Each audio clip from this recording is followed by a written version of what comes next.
முதல் வாசகம் திருத்தூதர் பணிகள் நூலிலிருந்து வாசகம். அதிகாரம் 11. இறை திருவசனங்கள் 19 26 முடிய.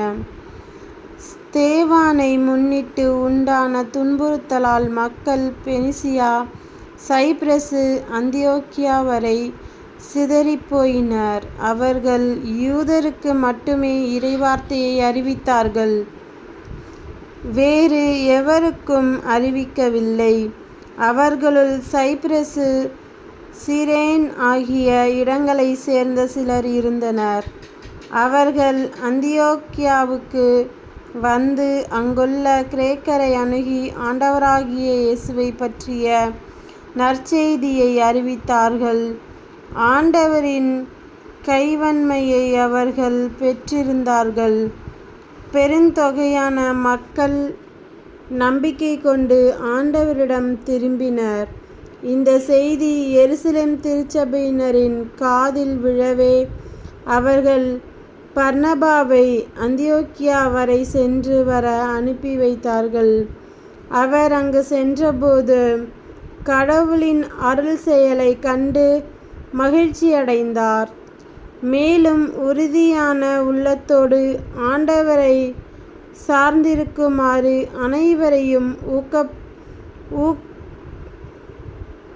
ஊக்கப்படுத்தினார். அவர் நல்லவர், தூய ஆவியால் ஆட்கொள்ளப்பட்டு நம்பிக்கை நிறைந்தவராய் பெருந்திரளான மக்களை ஆண்டவரிடம் சேர்த்தார். பின்பு சவுலை தேடி அவர் தர்சு நகர் சென்றார். அவரை கண்டு அந்தியோக்கியாவுக்கு அழைத்து வந்தார். அவர்கள் ஓராண்டு முழுவதும் அந்த சபையாரோடு கூடவே இருந்து பெருந்திரளான மக்களுக்கு கற்பித்து வந்தார்கள். அந்தியோக்கியாவில்தான் முதல் முறையாக சீடர்கள் கிறிஸ்தவர்கள் எனும் பெயரை பெற்றார்கள். இது ஆண்டவர் வழங்கும் அருள்வாக்கு. இறைவா, உமக்கு நன்றி. செய்தி வாசகம். புனித யோவான் எழுதிய நற்செய்தியிலிருந்து வாசகம். அதிகாரம் 10. இறை வசனங்கள் 22 30 முடிய. எருசலேமில் கோவில் அர்ப்பண விழா நடந்து கொண்டிருந்தது. அப்போது குளிர்காலம். கோவிலின் சாலமோன் மண்டபத்தில் இயேசு நடந்து கொண்டிருந்தார். யூதர்கள் அவரை சூழ்ந்து கொண்டு, இன்னும் எவ்வளவு காலம் நாங்கள் காத்திருக்க வேண்டும்? நீர் மெசியாவானால் அதை எங்களிடம் வெளிப்படையாக சொல்லிவிடும் என்று கேட்டார்கள். இயேசு மறுமொழியாக, நான் உங்களிடம் சொன்னேன், நீங்கள்தான் நம்பவில்லை. என் தந்தையின் பெயரால் நான் செய்யும் செயல்களே எனக்கு சான்றாக அமைகின்றன.